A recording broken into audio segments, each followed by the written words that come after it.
Scott Durham. So much of the punishment that goes on at int base is classified as voluntary. I have heard you say that most of the people in the RPF are convinced they need the fixing that they can get only in an RPF setting. This visually makes me believe that Scientology is very good at breaking a human being down into a humiliated mass of guilt. I wonder if you could take us through the specific activities and psychological tropes that a new believer might experience in trying to achieve the respective disciplines of a pre-clear, clear OT. I heard about the ashtray thing and the staring at each other routine, but there has got to be some kind of magic bullet they're using to keep people on track. I simply cannot believe that the message is that convincing on its own. There have got to be little blackmails and some extortion going on. In some cases, would the use of actual physical restraint be employed to keep someone at an org or public Scientology space? Do these restraint techniques intensify as we get closer to the gold base? Is there a hierarchy of abuse capacity respective to the increased atmosphere of Hubbardness? I guess what I mean is this. Are the Scientologists more insane as we get closer to the Scientology sun? How much time did you yourself spend in the dreaded hole? Okay, well, here I'm actually writing a whole book about the RPF and human rights abuses in Scientology, and so I can't really address this entire question in a couple minutes answer in my Q&A videos here. So I'm just going to throw some things out at you and do with this what you will, but you're asking for a lot here. First off, I did not spend any time in the hole, and this is a common misconception. The RPF, the Rehabilitation Project Force, is not the hole. The hole was something that was set up at the int base for international executives and staff of the int base that had fallen into disfavor with David Miscavige, and it was a form of, a Chinese re-education and torture camp is really what the hole was. And that really is not the RPF. Although I've called the RPF a form of a re-education camp, and it is, the whole is actually worse because of the way it's set up and stuff. They're not auditing each other in the whole. There's no program of steps that they're going to get through where at the end of it they know they're going to be released and they're done. And the RPF gives you that. It gives you, while it's pretty crazy and there's a lot of nonsense that goes on with it, at least you have a step-by-step program of things to do. And when you're done, you're done. And then you're finished, and then they let you out. You've done your time. And with the whole, it's not like that. It is 100% David Miscavige's whim. And he's had people in there for years, as I understand it, many, many years. And they are... they're in there declared suppressive persons. They're declared SPs, which is the worst thing that can happen to you in Scientology is to be declared a suppressive person. So here they are in the hole, declared suppressive people, and it's only by the good graces of David Miscavige that they're allowed to continue in Scientology at all, that they're allowed to keep their jobs, that they're allowed to continue to be in the C organization. And it's only by his good graces that they're not, sent to the far end of the earth to go flip burgers at McDonald's. I mean, this is how they're talked to, right? This is what they think is, that they're being given this chance, and so they, grasp at those straws and keep going. So that's the whole, different from the RPF. There are other differences too. Schedule's different, what they do is different, but that's, I just wanted to clarify that, right? So I was never at the international base. Never stepped foot there, and I have never been in the hole. So that's. I just wanted to address that part first because it's a very common misconception. As far as the tactics that are used to get people to fall for and agree to the Scientology mindset, it's a gradual process of agreements. It's a very slow process before you get a person to the state of mind that they'll endure something like the RPF or the whole. You don't get there overnight. Nobody does, right? It's a very gradual series of things. And it's also individual for different people because different people come into Scientology for different reasons. They want different things out of it. And with Scientology salesmen, one size fits all. Like, no matter what you come in saying you want, they'll tell you that this course will solve it, or Scientology definitely has the answer to whatever your problem is. So, but from the individual's point of view, their unique situation and circumstance is not the same as Mary Sue's and Joe's and Bill's and Sally's, right?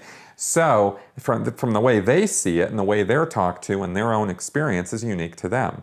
So they might take different parts of Scientology or have different parts given to them, and that's the way that they agree that it's true or real. Some people, for example, might come in and do that communications course, and that's very wonderful for them. And now they've agreed that Scientology works. That's the first thing you have to get the person to agree to. Another person might come in and the communications course isn't his thing, but getting rid of drugs or something is. And so he does that purification rundown and he sweats, 5 hours a day, and he feels physically better as a result of that, if he doesn't kill him. And he thinks that's why Scientology works, is because it sweated out all those toxins that were lodged in his fatty tissues, even though no toxins are lodged in your fatty tissues. Anyway, certainly not LSD. So he's convinced of this, and so he thinks Scientology works. And if that's the first thing you have to get, is Scientology works.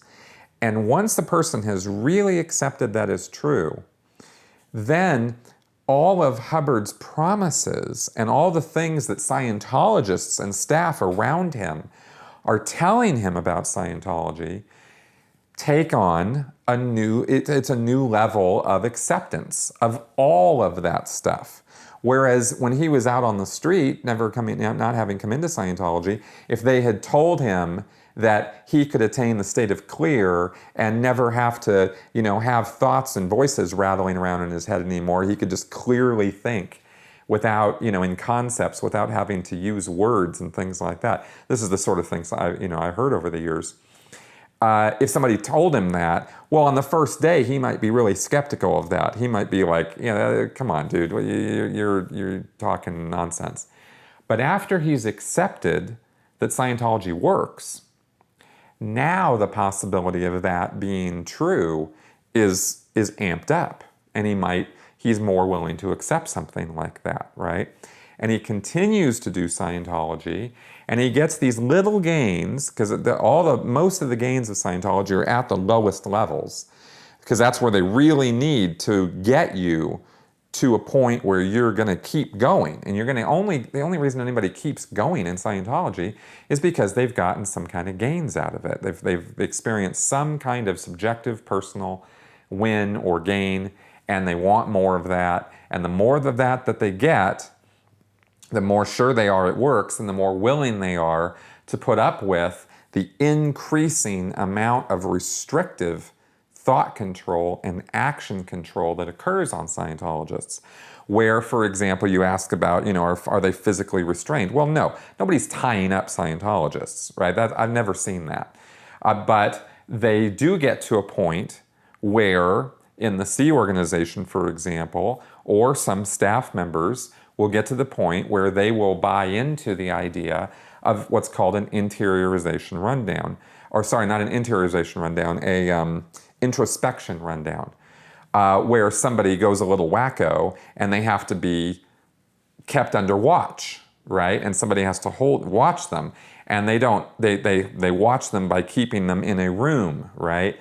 And they'll think, because Scientology works and Hubbard said this is what you're supposed to do, that this is the way to handle this person who's gone woohoo, right? Doesn't happen a lot, very, very rarely. I can count on one hand how many times I saw this happen in the 27 years that I was in Scientology. It's not like everybody in Scientology is going crazy. But when it happens and somebody is restrained, right, then restrained in a room and kept under watch 24 hours a day for their own good, right? This is how the Scientologists will get to a state of mind where they think that that's a good thing and that that's what they should be doing, right? So that's That's a very, very short version of the process. It's a gradual series of agreements, each agreement bringing you deeper and deeper and deeper into the Scientology world. And so when you refer in your question to a magic bullet, no. There isn't a single thing that happens or a single point of agreement that happens where suddenly the person flips and it's black and white. It doesn't work like that. It's a shades of gray thing, and they just go from, darker and darker and darker and darker as they get deeper and deeper and deeper in. And yes, the higher you go, the crazier it can get. But that's not to say that I think that the higher you go, the crazier you become. And I want to be clear about that because I'm not calling Scientologists crazy. I don't think that's what they are. I think that there are things that are done that are mental manipulation techniques and thought control techniques that Scientologists experience, and that can cause psychological damage and emotional damage in some Scientologists. And so, when they come out of that, then, they can have some issues and some stuff to deal with. That can happen, right? Because of the nature of how Scientology works on people, how it does its thing. So, but I don't want that misinterpreted to mean that I'm saying Scientologists are crazy or that I think everybody who comes out of Scientology is crazy, because that's not what I said and never what I meant.